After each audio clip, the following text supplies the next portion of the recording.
Hello, friend. I'm Michael McCurry. You are listening to the Bible Tract Echoes radio broadcast. Greatly appreciate your attention. We are going to continue a preaching time, a message from Dr. Paul Levine from all the way back in 1979. You see, our founder, Dr. Paul, as he was known affectionately, he started preaching in his tender years back in the 1920s, 1930s or thereabouts. He was known as the boy evangelist, and he stayed faithful so long and stayed in the saddle as a preacher, as an evangelist for over 60 years, and he was known then as the dean of evangelists when he went home to be with the Lord in 1996. I tell you that because before we jump into the continuation of this message titled Peter in the Sifter from 1979, I have something special to tell you about. And, by the way, if you have missed any previous editions of this broadcast, you can always find the archived versions on our website or on your favorite podcast player. Just search for Bible Tract Echoes. You can listen on Apple Podcasts and Spotify. You can even search on YouTube. Just search for Bible Tract Echoes or Bible Tracts Incorporated, and you can listen to every edition for years back of this broadcast. We've been carrying on since Dr. Paul Levine passed in 1996. I did not take over immediately after. I've only been here for over half a decade now, but oh, how God is blessed. Speaking of Dr. Paul Levine, I'm holding in my hand right now a Bible that belonged to Dr. Paul Levine. You can tell that it's a worn Bible. You can tell that it's a well-used Bible. And it's my privilege today to share just a thought. I think maybe we might make a series out of bringing to life some quotes from inside this old black book from many years ago. Today I was thumbing through it and this quote caught my eye. It says this: "An excellent rule in studying the Bible." I don't know if this is original to Dr. Paul or not, but it says this: "An excellent rule in studying the Bible. Number 1, admit. 2, submit. 3, commit. And 4, transmit." But that's not all, because next to number 1, admit, it says, admit that it is God's word to you. We all need to admit that the Bible is God's words to us. Number 2, submit to its teachings. And that's my prayer for you today as we dive into the preaching time, that you will submit to the truth of God's word brought to you by Dr. Paul. Number 3, commit it to memory. Could you, if I put you on the spot, if I put this microphone in front of your face and said, share with us a Bible verse that you've committed to memory? Oh, would you stumble? Would you stammer? Or would you have to rely on John 11:35, that 2-word verse, Jesus wept? I hope that's not the case for you today. So number 1, admit that it's God's word to you. 2, submit to its teaching. 3, commit it to memory. Number 4, transmit it to others. And lastly, this: then its wonderful power and depth will soon be manifest. Thank you so much for tuning in today. I hope you'll stick around for the entirety of the broadcast. Maybe in future days, we'll bring to life some more quotes and some more notes from inside these well-worn pages of one of Dr. Paul Levine's old Bibles. We're jumping right back into a message from Dr. Paul. It's titled Peter in the Sifter. We'll come back at the close of this broadcast for just a few closing remarks. Greatly appreciate your listenership today. Don't go anywhere. Here's Dr. Paul from all the way back in 1979. But you see how the devil did it now? I wonder what all those people thought when Moses disobeyed God and hit that rock. Don't you suppose that's very humiliating for Moses? But that's what the devil's out to do. He's out to destroy your testimony and mine. And then here's Samson. Now, Samson was the strong man. He was going to be was a judge in Israel. And somebody's gone up to Samuel and said, Samuel, not Samuel rather, but Samson, you don't know it, but I'm going to tell you something about you. What are you going to tell me about me? The day's going to come when you're going to sink so low into sin that you're going to visit a harlot. And Samson said, you better not say that twice. I could knock your head clear around the world with one swat. You better not talk about me like that. Well, I just want you to know that you are going to dishonor God and disgrace God, and you are actually going to visit a harlot. Would he have believed it? No. He wouldn't have believed it. Would Moses have believed it? He says, you're going to blow your top? No. Would Elijah believe it? It says, if you had said you're going to run from one woman? No. And you and I wouldn't believe it either. We wouldn't believe it either if somebody were to tell us ahead of time of something we might do in a moment of weakness. Oh, how the devil would rejoice. He wants to get us all through the sifter, and he wants us to be destroyed so far as our testimony is concerned. Suppose you've gone to David. Hey, David, I got some news for you. I'm a prophet. I'm going to prophesy something about you. What's the prophecy?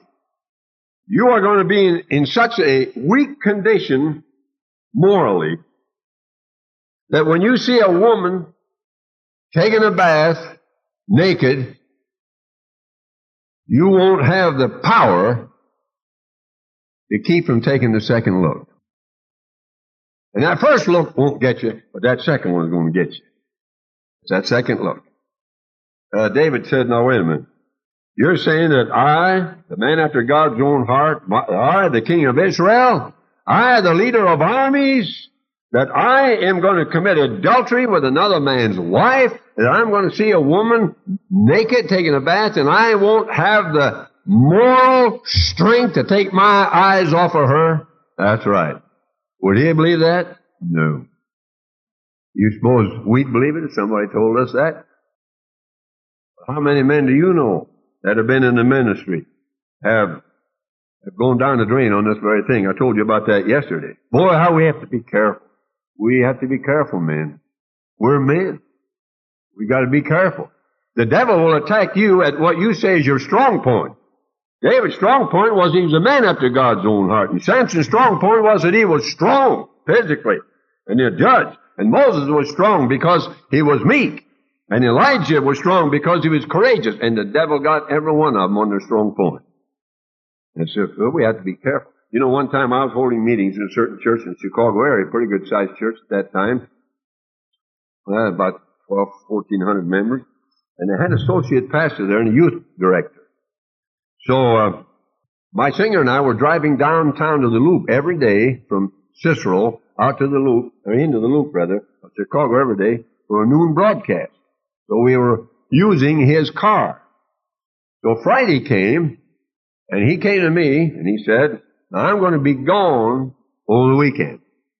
So, since you have my car, Brother Paul, he said, now Saturday night, he said, I want you to take my babysitter home. I said, how old is your babysitter? Oh, about 18.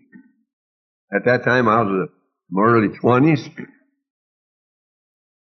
And I said, no, I'm not going to take your babysitter home. I can't understand it, fella. You'd think he'd have more sense. He looked at me and said, you kidding me? I said, no, I'm not kidding you. I wouldn't take your babysitter home for any amount of money. I said, why not? Well, I said, now, he said, you could take Bob with you. Yeah, I said, he'd be a great chaperone. He's stone blind. He was a blind man, you know.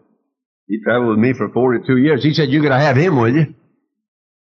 So I said, no, I'm not going to take her home. I said, supposing I take her home, maybe Bob's with me, maybe Bob isn't. But supposing I take her home and it's 11 o'clock at night, and suppose she's sitting in the back seat, I won't even let her sit in the front seat with me. And I'm driving her home, and we get in a wreck. Some drunken driver comes along and plows into us. Next day in the newspapers, Evangelist Paul Levine holding meetings at Cicero Bible Church, and Susie Jones, age 18, in a wreck last night, 11 o'clock. See what that would have done? How in the world your babysitter's going to get home because I got your car, but I said, I'm not taking her home. You can't be too careful whether you're in Christian work or what kind of work you're in, because it's the devil's business to see if he can't destroy your testimony. I know of a man who went to a foreign mission field as a missionary, but had to come home in disgrace because he got mixed up with a woman over there. You say a missionary? Yeah. If a missionary would fall like that, no telling what you and I might do under certain circumstances if we're weak. That's what the devil's out to do. Boy, you know, it just sort of scares me when I think about it, how the devil is out to destroy lives.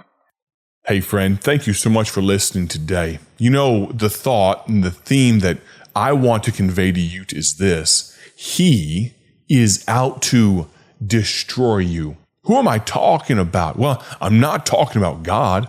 I'm not talking about Dr. Paul Levine. I'm not talking about me. I don't want to destroy you. No, friend, there is one that wants to destroy you, and he'll stop at nothing. It's Satan, of course, the devil. Oh, he's the prince and the power of the air for now, but there will come a day of judgment. There will come a day of reckoning. Until that day, friend, we need to be on our guard. He's out to destroy you.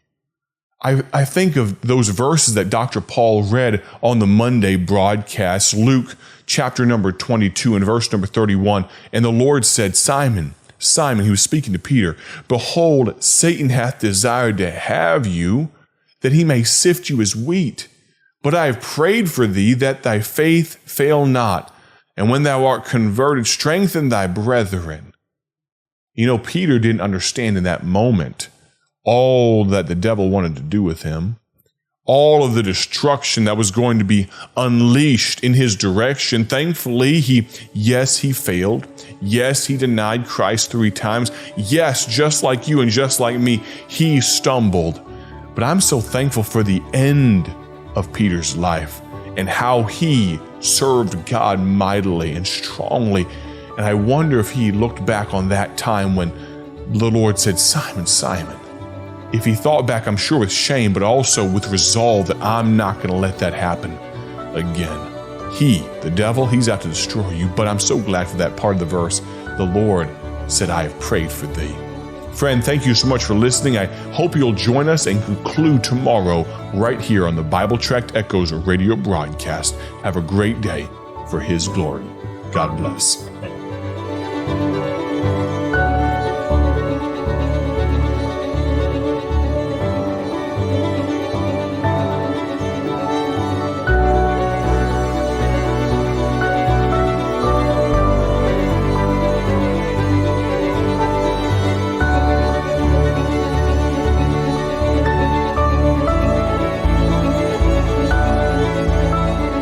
Thank you for tuning in to Bible Tract Echoes, the radio ministry of Bible Tracts Incorporated.